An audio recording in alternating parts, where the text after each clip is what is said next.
In a small, tranquil village of Sideman in East Bali, they have a tradition of naming kids in a way that also expresses which in line of birth they are. Wapa di Ume, or the firstborn of the rice terraces. That is the chosen name of an amazing luxury resort in the heart of Sideman. It is hiding among endless rice terraces and it is set on a bank of a river.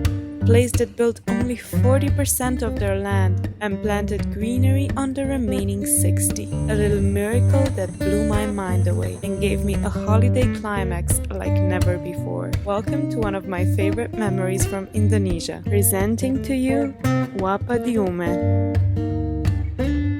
Our story begins way back on the island of Nusa Penida. It was our last day on the island and we planned to catch the slow ferry that would take us to mainland Bali, where we would get a cab or a Gojek to take us to the village of Sideman. But boy, this was a heavier task than I've predicted. The timetable of this one and only slow ferry of the island was quite optimistic. So we were very enthusiastic to catch the morning view over the Diamond Beach. But if you've been to Nusa Penida, you know the roads aren't easy. There's plenty of holes, they're super narrow, so we were driving like crazy, super fast, almost like a highway, on those tiny, damaged roads trying to catch this slow ferry. Only to arrive there and realize we have plenty of time because this ferry appears whenever it feels like it. When it eventually came in, we were super glad, and the drive itself was much more enjoyable than the fast boats. The sea is much calmer and you basically don't even feel the drive. At this point, it was about 4:30 p.m. and we were starting to get a little bit, unhappy with the course of the day, but only until we entered the world of Wapa. We enjoyed Balinese coffee on our patio just before sneaking back into our clean, spacious room to unpack all the mental luggage we've brought with us from the day. Quickly, we stumbled upon the bath of the century, as well as a shower and some Asian-looking toilet. While I was distracted by all the bathing soaps and potions, dreaming about the future baths I'm gonna have at this place, and while I was opening and unveiling the small boxes that hotels leave for your happiness, a little bell rang at the door, and wouldn't you know it, the rest of our tea time delights have arrived.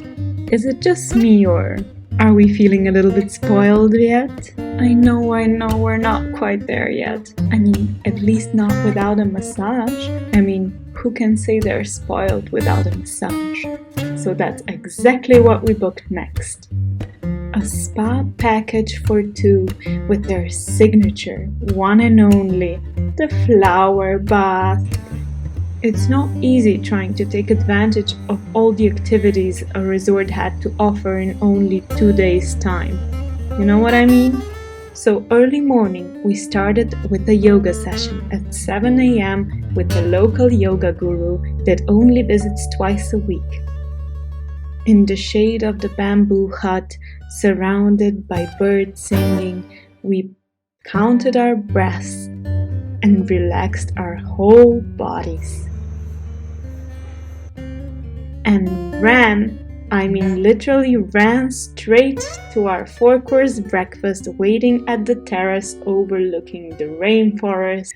Yet again, we were faced with the decision of choosing some delicious food out of this extended menu we were handed, while all we wanted was just to try everything. You know how we are on holidays?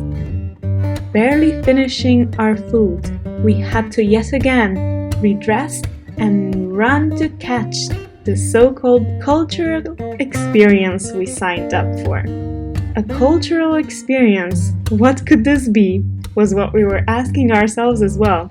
Here we were introduced to Sideman's local traditions and tested our hand skills with gift basket making. After a couple of fails, we have finally made the baskets and took them to the local temple inside Wapa di Ume. Here we had to dress in respect to the gods and our swarogs, and that was our cultural experience.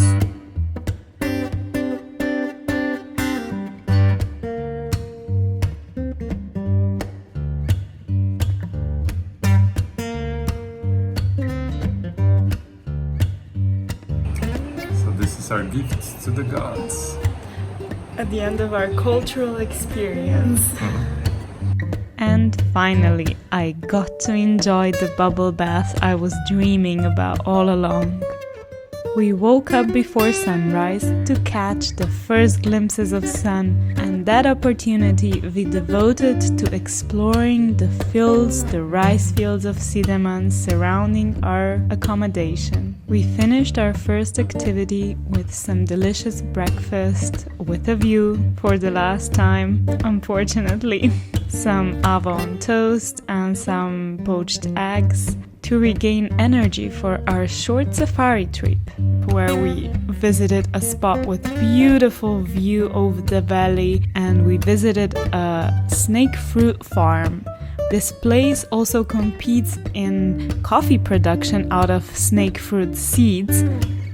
We got to try the best snake fruit and were taught how to differ from a very ripe, delicious snake fruit compared to a mediocre one. I'm going to say it, guys. I wish this was Hotel California and we needn't ever leave. But unfortunately, this is goodbyes for this time, for this year. Hopefully we make it back, and if not us, maybe you'll enjoy one for the team. Thanks for watching, guys, and hope to see you soon. Bye!